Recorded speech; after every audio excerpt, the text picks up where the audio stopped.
চোখের জল ফেলে মাটিতে কেউ গড়াগড়ি যায় না। পৃথিবীতে স্বয়ং মহাপ্রভু জীবের অধিস্থান লাগি নন্দ সুত হরিভুবনে প্রকাশ হলেন গুরু রূপ ধরি। আপনি আচরিয়া ধর্ম জীবের শিখায়, আর আপনি না আচরিলে জীবের শিখান করে। স্বয়ং গৌরাঙ্গ মহাপ্রভু ভক্তের চরণ ধুলা দিয়ে ধুলায় গড়াগড়ি গিয়ে ভক্তকে জড়িয়ে ধরে মার খেয়ে আমাদের মতো পাপীকে হরিনাম ঢেলে দিলেন উদ্ধারের জন্য। আমরা একটু ভাষা একটু রিভাব। পরম করুণাময় ভগবান তিনি যদি এই জগতের মুখে ভক্ত হয়ে এসে ভক্তের পায়ের ধুলা দিয়ে হরিনাম করতে পারে, আমরা কেন পারি না?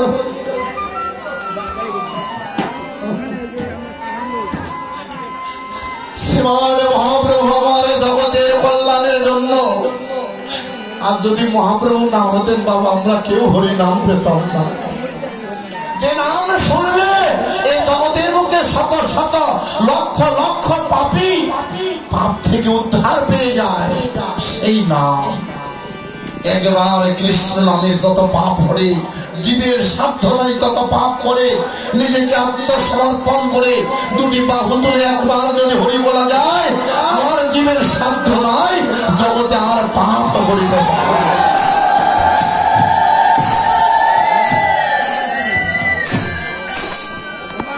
তোমার কথাগুলো মনে রাখবে, সব জায়গায় যাব পাপ অর্জন হবে, সব কথা শুনবো পাপ অর্জন হবে, সব কথা বলবো পাপ অর্জন হবে, কিন্তু জগতের বুকে একবার হরিনাম, একবার উলধ্বনি, তিনবার শঙ্খধ্বনি, আর মহাপ্রভুর এই হরিনামের ধ্বনি মাত্র একবার যার বাড়িতে হবে, যেই দেহটাতে হবে, যেই বদলে হবে, মনে রাখবেন মানব জগতে যতগুলি পাপ আছে সমস্ত পাপ থেকে জীব সঙ্গে সঙ্গে রেহাই পেয়ে যায়।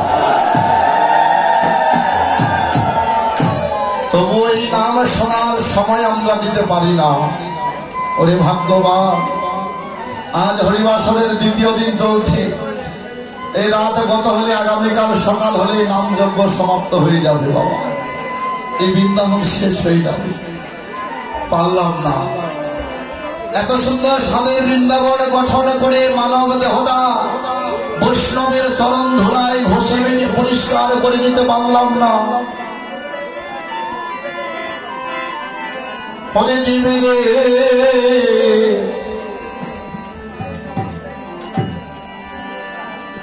ওরে হেলায় হেলা বসুয়া হয় না, যারা আছে বসুয়া হয় না। ওরে আমার গেল বেলা রে,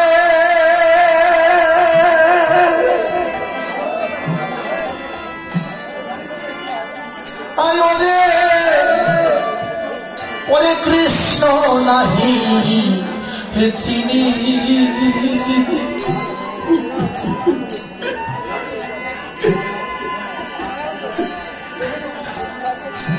ওরে কি নামে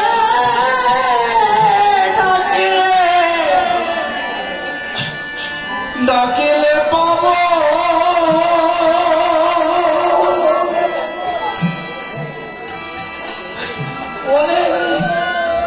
ওরে আমি সেই নাম না জানি। দেখেছি বাবা কৃষ্ণকে দেখতে কেমন, কখনো কৃষ্ণকে দেখি নাই। ঈশ্বর পরম কৃষ্ণ সচিতানন্দ বিগ্রহ, অনাদিরাদি গোবিন্দ সর্বকারণের কারণ, কৃষ্ণই নাকি পরম ঈশ্বর। কিন্তু কৃষ্ণকে কয়জন দেখেছি বাবা? এই দুটি চোখ দিয়ে কখনো কৃষ্ণকে দেখা যায় না। বারবার গীতায় ভগবান অর্জুনকে বলেছিলেন, অর্জুন এই পাপী চোখ দিয়ে,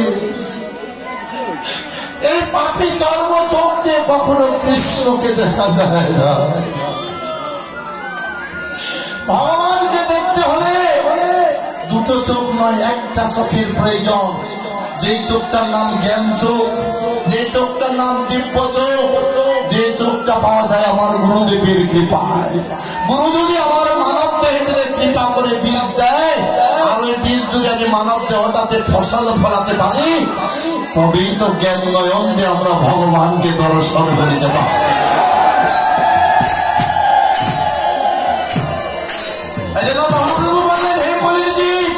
তোমরা ভগবানকে কখনো দেখতে পাবে না, এত ব্যস্ত থাকবে, সব জায়গায় পাপ অর্জন করবে, কিন্তু যেখানে পাপ ভয় হবে সেখানে যাওয়ার সময় থাকবে না।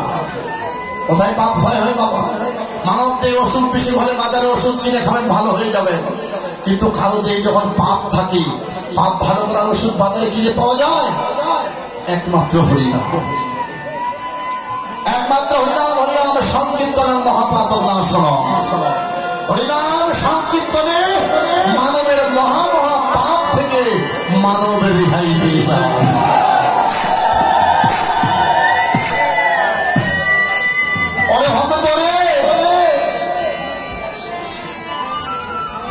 তাই তো আমাদের কবিকে আজ সুন্দর ভাবে বলে দিলেন, ওই হেলায় হেলায় জনম গেল, কোন নামে কৃষ্ণের ডাকলে সেই নামটাই চিনলাম না, যে কোন নাম দিয়ে কৃষ্ণকে ডাকা যায়। সব ঘরে ঢোকার সময় হয় বাবা, নিজের ঠাকুর ঘরটাতে যাওয়ার সময় আমাদের হয় না। ওরে মনরে, ওরে আমার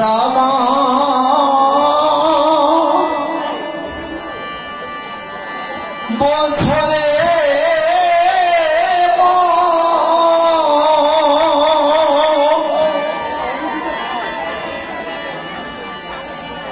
ও তুই কি ভেবে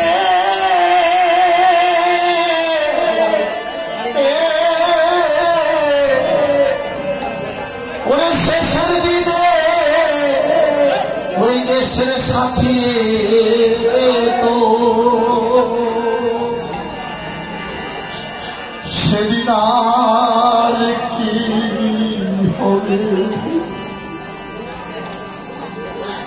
ওরে শেষের দিনে দেশের সাথী তো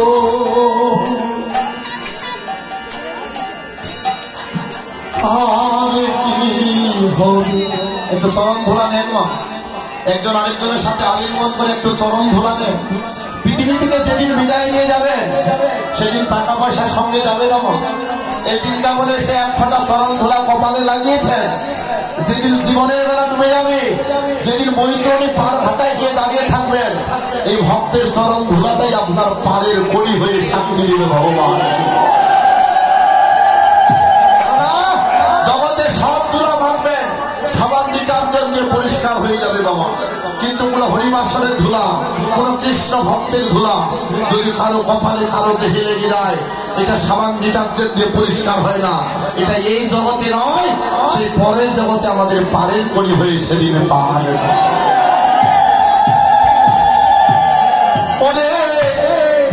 শেষের দিনে দেশের সাথী যে তো পরিভক্ত আর কে হবে? ওরে শেষের দিনে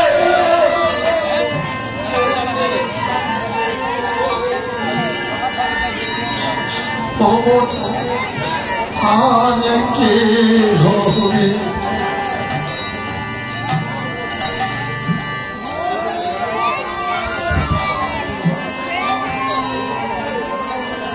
দেশের সাথে হবে বাবা শেষের দিকে।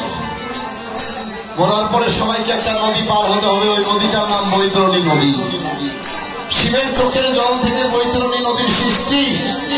ওই বৈতরণী নদীর জলটা কেমন? সব সময় ফুটন্ত। হাড়িতে জল গরম করলে যেমন টপ টপ করে ফুটো ফুটে গরম, বৈতরণীর জলটাও এত গরম বাবা। ওই ঘাটে একমাত্র আমার ভগবান ছাড়া আপনাকে পার করার মতো কেউ নাই।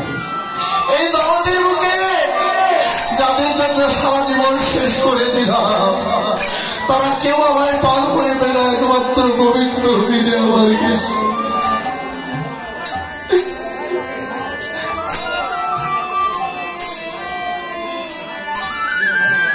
কেনা কেউ সাথী হবে? ওই বৈতরণী জলে হাত দিলে পড়ে যাবে, সিদ্ধ হয়ে যাবে। বৈতরণী নদীর জলটা রক্তের মতো লাল, খালি হাড় হড্ডি ভেসে বেড়ায়। যারা হরিনাম করে না, যারা হরিনাম শোনে না, যারা একদিন ঠাকুর বাড়িতে যায় না, যারা বৃন্দাবনে এসে দূর থেকে ঘুরে চলে যায়, বৃন্দাবনে বসে একটা ভগবানকে প্রণাম করে যায় না, শেষের দিনে আমার গোবিন্দ তার কাছে গিয়ে তাকে পার করবে। গোবিন্দ বলবে, ভক্ত তুমি আমার হরিবাসরে গিয়েছিলে, আমার ভক্তরা সামনে বসে কেঁদেছিল, তুমি কাঁদতে পারো নাই, তুমি পারো নাই তাদের চরণ ধুলা দিতে। কার রূপ ধরে ভগবান এখানে বসে আছে আমরা জানি না। এই জন্য হরিবাসর আসলে চরণ ধুলা দিতে হয় বাবা। একটু কপালটাই বৃন্দাবনে ঠেকিয়ে মানব জন্মটা ধন্য করা যায়।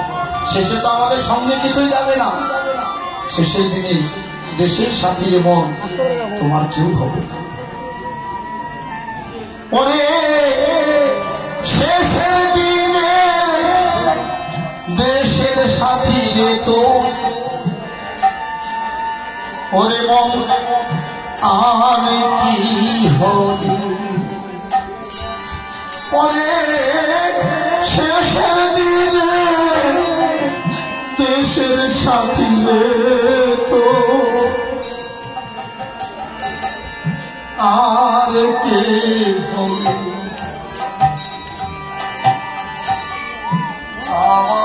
আমার বছরে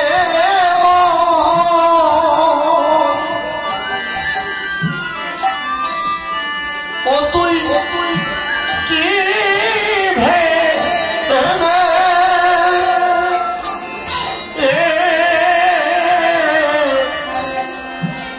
শেষের দিকে দেশের সাথে যেত, আর কে হবে।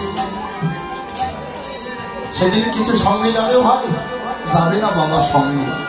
মরার পরে মানুষের সঙ্গে মাত্র 5টা জিনিস চায়। 1 নম্বর মন বুদ্ধি অহংকার, 2 নম্বর পাপ আর পুণ্যের ফল। এই জীবনে কতগুলা পাপ করেছি সেটা আমার সঙ্গে যাবে, এই জীবনে কতগুলা পুণ্য করেছি সেটা আমার সঙ্গে যাবে। কি বাবা ধন সম্পদ সঙ্গে যাবে? সেদিন কি দিবে? সঙ্গে দিবে পচা পাতিরে মন, ওই কাঁচা বাঁশের দো।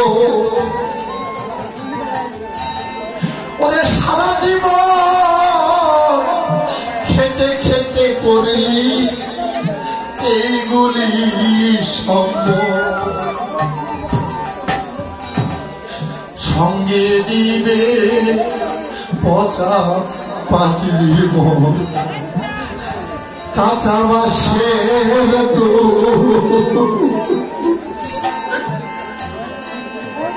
ওরে সারা জীবন খেতে খেতে করলি এগুলি সম্ভব, সঙ্গে দিলে পচা পাতিরে মন, কাঁচা বাঁশের দো। কিংবা দিবে কিছু আর স্বামী চলে গেলে স্ত্রীকে শাখা সিঁদুর দিয়ে বিদায় দিতে হয়, একজন স্ত্রী চলে গেলে স্বামীকে 7 পাক ঘুরে বিদায় দিতে হয়, ভাই চলে গেলে বোনকে চোখের জল দিয়ে কেঁদে কেঁদে বিদায় দিতে হয়, মা চলে গেলে সন্তানকে মা মা বলে কেঁদে কেঁদে বিদায় দিতে হয়, আর সন্তান চলে গেলে আমার মা সারা জীবনে কেঁদে কেঁদে তাকে বিদায় দেয়।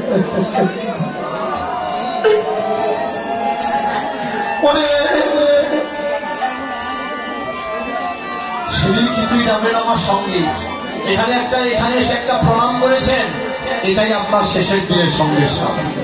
পাপ আর পুণ্য এই দুটি জিনিস নিয়ে ওদের পৃথিবী থেকে বিদায় দিতে হবে। যে যেমন কর্ম করেছে তার ফল তেমন হবে। কিংবা বুঝতে পেরেছেন? হরিবাসর করছি, হরিবাসরে একটা চটি যদি কেউ বিছিয়ে দেয় সেই পর্যন্ত এই যজ্ঞটার ভাগ পায়। এটাই জীবনের শেষের দিনের সঙ্গে সাথী। আপনি হরিবাসরে এসে 10 টাকা দান করে গিয়েছেন, সেটাই শেষের দিনে আপনার জন্য পারের জন্য অপেক্ষা করবেন। তাই সঙ্গে দিবে পচা পাতিরে মন, কাঁচা বাঁশের দোর ও তুই সারা জীবন ওই খেটে খেটে করলি এইগুলি সম্ভব আর সম্ভব আছে সুন্দর পোশাকটা খুলে ফেলবে কিন্তু গলায় যদি একটা তুলসীর মালা থাকে এটা কিন্তু কেউ খুলে না বাবা খুলে এক থালা ভাতে একটা তুলসী পাতা দিবেন সমস্ত ভাতটা প্রসাদ হয়ে যাবে কি ঠিক না কোন মানব দেহে আর গলায় যদি একটা 2 পেটের তুলসীর মালা চলে যায় মনে রাখবেন এই দেহটাও প্রসাদের নেই আমার গোবিন্দ সবাই লেগে যায় এই প্রমাণিত হয় যে মরণের পরে সমস্ত পোশাক খুলে ফেলবে কিন্তু গলার তুলসীর মালাটা কেউ খুলবে না কেন বাবা কেন এই জন্য খুলবে না এটাই আমার পুণ্য মালাটা গলায় নিয়েছি পুণ্য অর্জন করেছি হরিনাম মুখে বলেছি পুণ্য অর্জন করেছি হরিনাম কানে শুনেছি পুণ্য অর্জন করেছি এই পুণ্যটাই ওদের শেষের দিনে সঙ্গী ওদের সেদিন বল হরি বল হরি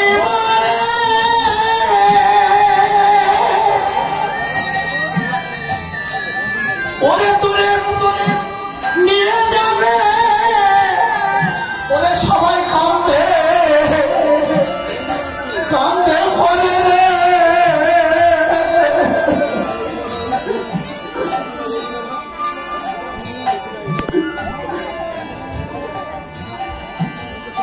তাই গৌর প্রেমানন্দ হইব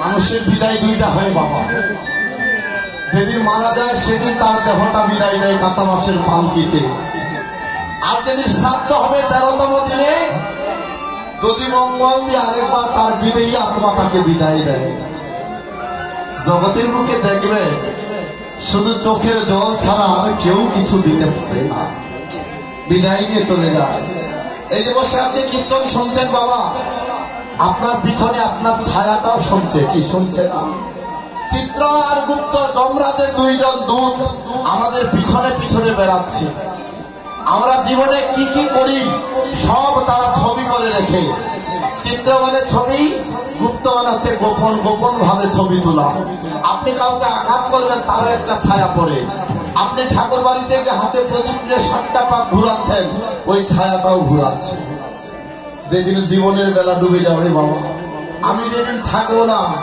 সেদিন যমরাজ যখন আমার বিচার করবে সেদিন ওই ছায়াটা সাক্ষী দেবে যমরাজ বলবে চিত্রগুপ্ত এই ভক্তটা জীবনে কি কি করেছে দেখা চিত্রগুপ্ত বলবে প্রভু মুখের কথাই নয় ছবি করে রেখেছি দেখো তার সারা জীবনের ছায়া কোনদিন ভক্ত সঙ্গ করে নাই মহেশপুর গ্রামে হরিমাসর উপলক্ষে কীর্তন শুনতে এসে 4 বার হরিমাসর প্রদক্ষিণ করে ভক্তের চরণ ধুলা কপালে নিয়েছিল দেখা যায় যমরাজ বলবে শোনো সংসার